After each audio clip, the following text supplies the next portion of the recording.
Okay, on to question number 3 here. This is a routing question. We're looking at sort of the routing algorithms and then also at the routing table construction.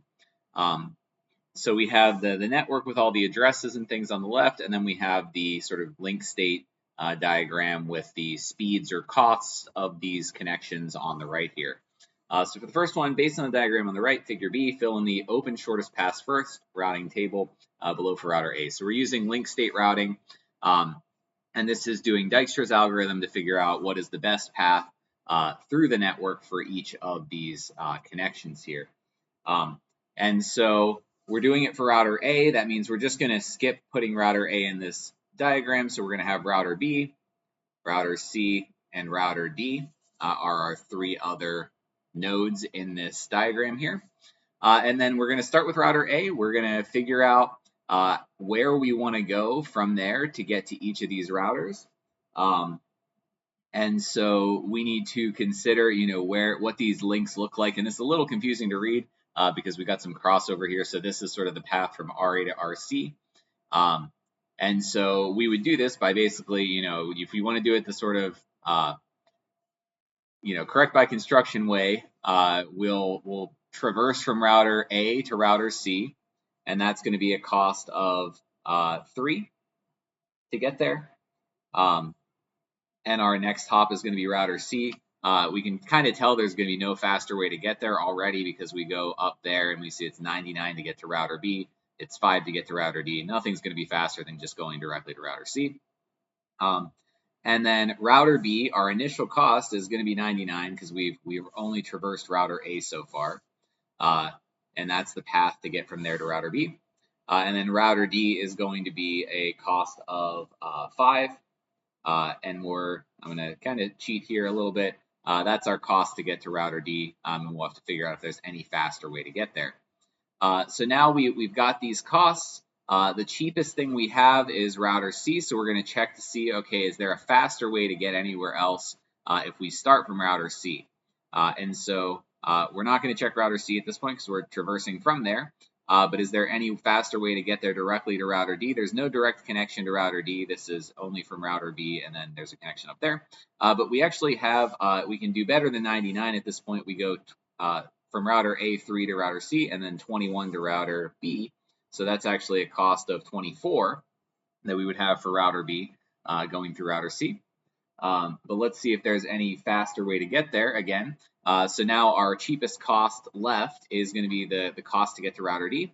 We can see from router D, we can actually get to router B in 8. And so our next hop here is going to be router D is 8.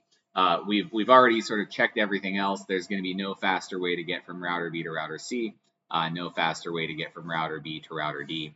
And so those are our costs and our sort of final things here. So again, we just basically want to traverse each node in the graph, starting from router A and add up the cost to that node at that point in time and see if there's any faster path to get through there from our starting node.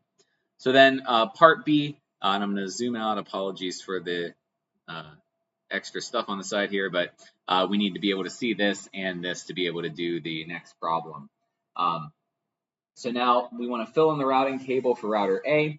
We have to consider the cost that we calculated in part A when we fill out part B here. So we're doing this for router A. Again, we're starting at this point here, and we should be referring to specifically then, we should only ever refer to router A's interfaces. So important to note that there are other interfaces listed here, but router A doesn't know anything about those. It only knows about the wires that it has connected to it. So we're only ever going to refer to interfaces that we're leaving from router A on as we construct this table. So first step in constructing a routing table is going to be look at the different network bubbles and figure out what order they go in. In this case, we're going to start with our /28 up here because we always do the most specific, which is the highest numbered mask first.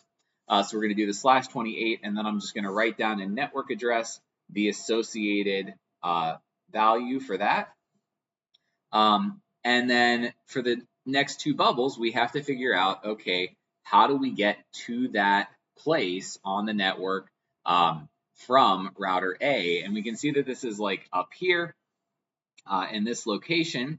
How would we get to, a router that is connected to that?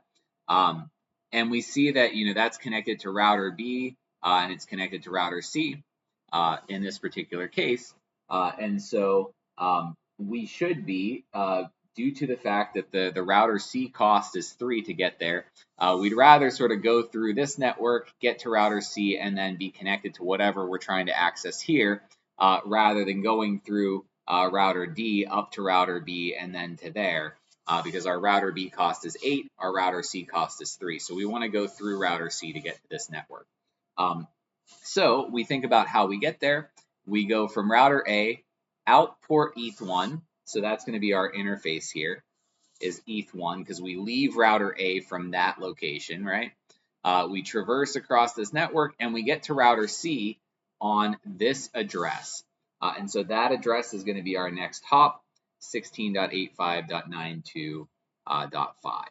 So that's how we would find this, is basically figure out which way do we want to go through the network based on the OSPF table, and then traverse that link, leaving from that interface, landing at that next hop address if we do hit a router.